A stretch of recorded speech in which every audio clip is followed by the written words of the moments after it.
lots going on, Chris, for you over the last several weeks. Talk to us about this extra $1 billion here. How much of a financial cushion does this give you?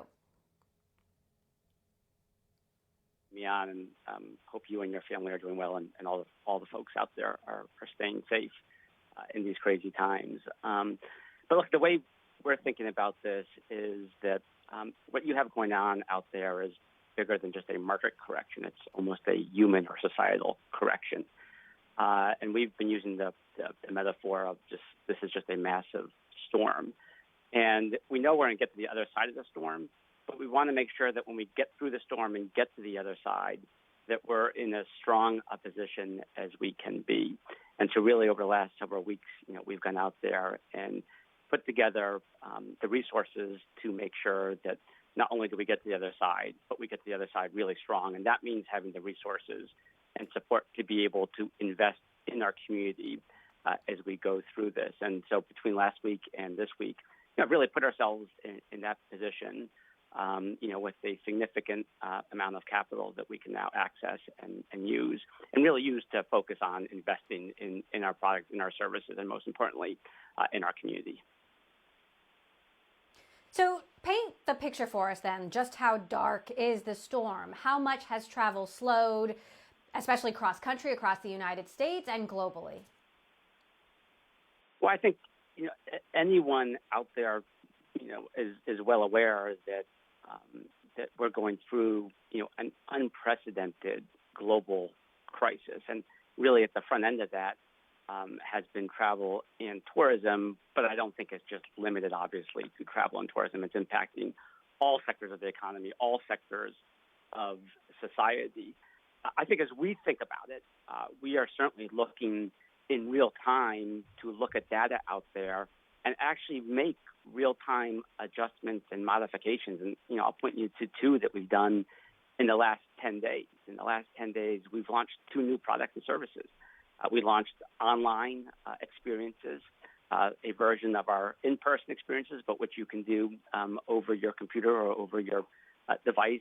Have had a lot of success with that since it's initially been launched at the end of last week. And we also introduced something called longer-term housing or longer-term stays. And this is housing for people who need something that's more than a short term. They need a permanent place where they're going to be for 2 months, 3 months, 6 months, 9 months.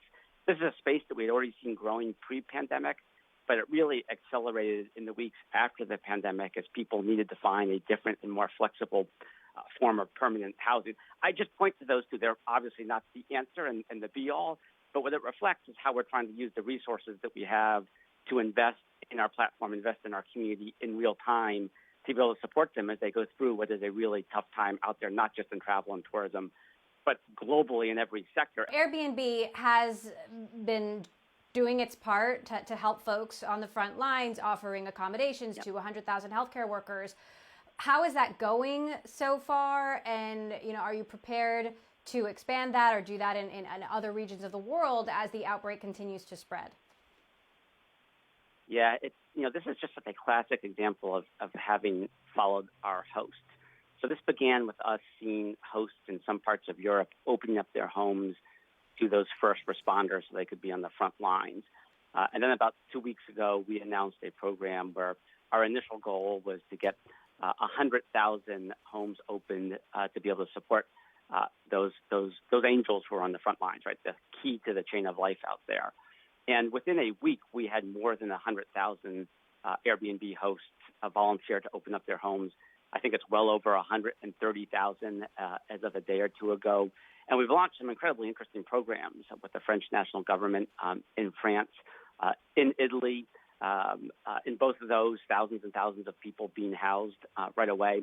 Last week, at the end of the week, was incredibly honored to see Governor Andrew Cuomo in New York announce a program where we're going to be working with the state and with a large labor union, SEIU, whose people are working in these hospitals to help provide both that frontline housing and housing for the actual medical experts. And we're going to be rolling out additional programs really in the days to come in different cities around the world who we're engaging with and working with. At the end of the day, we're obviously honored to be involved with this, but this is really being led by those Airbnb hosts who are opening up their homes. In the New York case, Brian Chesky, our CEO, co-founder, actually contributed $2 million of his own money to help support the program and provide support to make sure that it's getting off the ground and working really fast.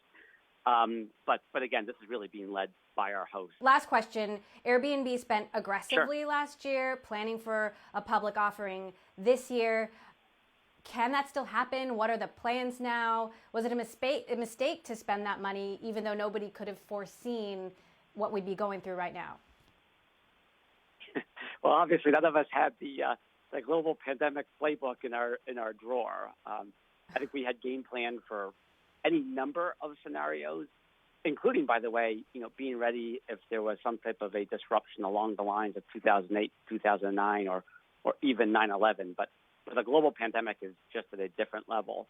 All of that said, the investment that we made in 2019 was for the long haul. A significant amount of it was in the technological and tech infrastructure of the company, and that will serve us well into the future. And so ultimately, while no one could have necessarily foreseen a pandemic of this level, the decisions to invest in the infrastructure last year are certainly going to serve this company as we go forward over the long haul.